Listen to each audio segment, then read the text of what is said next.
Antihypertensives are a class of medication used to treat hypertension or high blood pressure.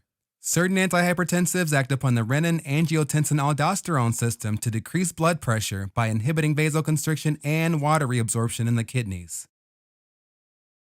Hypertension affects over 1 billion people around the world, and it's a major risk factor for heart disease and stroke. Blood pressure is the force that blood exerts on the walls of blood vessels. Now, there are a number of factors that determine blood pressure. For example, imagine a hose connected to a pump, where the hose is the blood vessel and the pump is the heart. If more water is pumped out, the pressure in the hose increases. Now, if we squeeze the hose, narrowing the diameter, the pressure inside would be greater and the water will shoot out more strongly. This is similar to how the diameter of the blood vessels can affect blood pressure, which can change in response to different stimuli.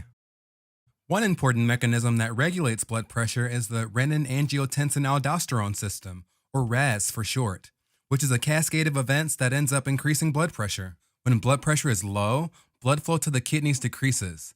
The kidneys respond by secreting renin into the bloodstream. Renin is a proteolytic enzyme that breaks down a protein made in the liver called angiotensinogen, and this gives rise to angiotensin 1. When it reaches the lungs, angiotensin 1 is converted into angiotensin 2 by an enzyme called Angiotensin-Converting Enzyme, or ACE for short. Now, angio refers to the blood vessels, and tens, well, it means to tense. So angiotensin 2 binds to receptors in vascular smooth muscle and causes them to constrict, which increases blood pressure. Finally, angiotensin 2 also stimulates the release of aldosterone by the adrenal glands. Aldosterone increases reabsorption of sodium in the kidneys, which also increases water reabsorption. This results in increased blood volume, which also increases blood pressure. Now, there are 3 main classes of medications that work against or antagonize the RAAS. First, there's direct renin inhibitors such as aliskiren, which are relatively new compared to other antihypertensives.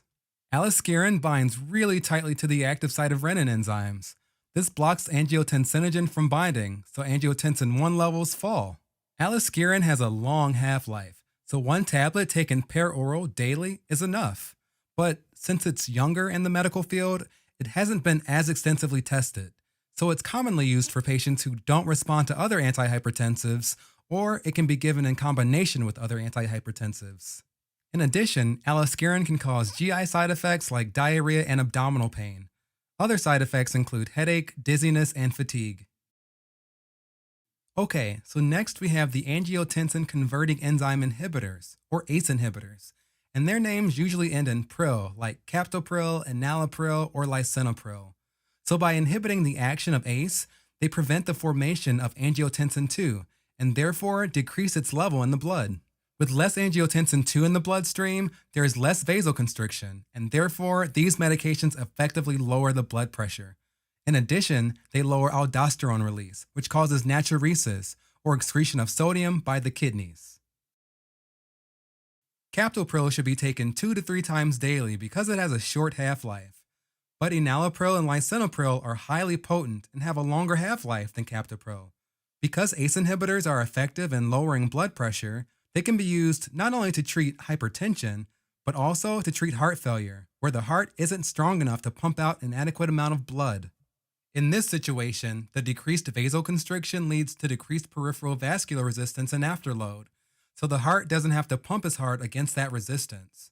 ACE inhibitors should also be given right after someone suffers an acute myocardial infarction in order to increase the perfusion of the heart to prevent further ischemic damage. Most ACE inhibitors are taken by mouth and they are eliminated by the kidneys, so care must be taken with people that suffer from renal impairment who must receive lower doses. Now, the most common side effect of ACE inhibitors is a dry cough. Normally, ACE also breaks down bradykinin, so when the person takes ACE inhibitors, bradykinins accumulate and they're thought to induce the cough reflex. Another more rare consequence of bradykinin accumulation is angioedema, a painful swelling in the airways that's life-threatening.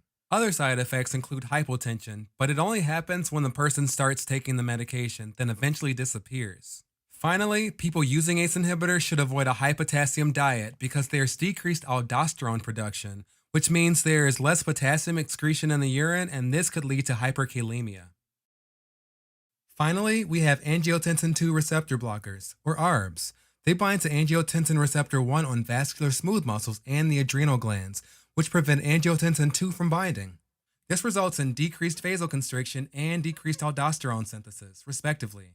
ARBs end in sartan, like candesartan, valsartan, and losartan. They have the same indications as ACE inhibitors and can also be used to treat hypertension, heart failure, and MIs. Unlike ACE inhibitors, they don't increase bradykinin levels in the blood. Hence, they cause less cough and angioedema. Other than that, the adverse effects of angiotensin 2 receptor antagonists, just like ACE inhibitors, are hyperkalemia and hypotension. Despite having an apparently safer profile than ACE inhibitors, angiotensin 2 receptor antagonists are the medication of choice only if ACE inhibitors cannot be tolerated. Candesartan and losartan have a relatively long half-life and can be taken once or twice a day, while valsartan is given once daily. Finally, none of these medications we've discussed so far should be given during pregnancy because they can cause congenital malformations in the baby. If an antihypertensive is needed, the pregnant person should be switched to medications like methyldopa or labetalol. Now, let's make a simple and fun mnemonic that'll help you efficiently memorize these farm facts. So let's go to the RAAS ski lodge that sits halfway up a hill. First, there's a large blood pressure cuff that sits on the top of the hill to remind you that these are medications for hypertension.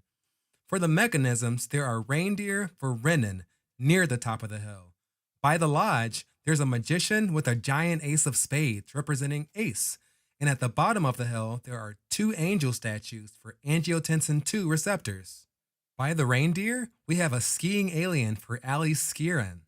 It's trying to abduct the reindeer by shooting it with some sort of abduction ray. This made the reindeer dizzy and also poop, which represents the side effects of skirin. By the magician with the ace of spades, we have the ACE inhibitors that end in pril, so we'll use the jester or fool for April Fools. He's trying to learn a couple of tricks from the magician, but it's very cold and he developed a cough, which is a side effect of ACE inhibitors. He's coughing so hard that he can barely breathe, which will help you to remember the more serious side effect of angioedema. At the foot of the hill by the angel statues, we have a man dressed as Santa, and he represents the ARBs that end in sartan. Now, remember that ACE inhibitors and ARBs can be used to treat MIs and heart failure in addition to hypertension. So let's have a big heart drawn in the snow between the magician and the statues. A mischievous kid is vandalizing it by giving it a big F for failure, and he's hitting it with a stick for heart attack. ACE inhibitors and ARBs also share some of the same side effects. So let's have the kid's bigger brother slipping on a banana, representing hyperkalemia, and he fainted, which represents hypotension. Finally, skiing all the way down from the top of the slope, we have a pregnant lady who's out of control. She regrets coming to the slopes, and this will help you to remember that all 3 classes of drugs are contraindicated during pregnancy.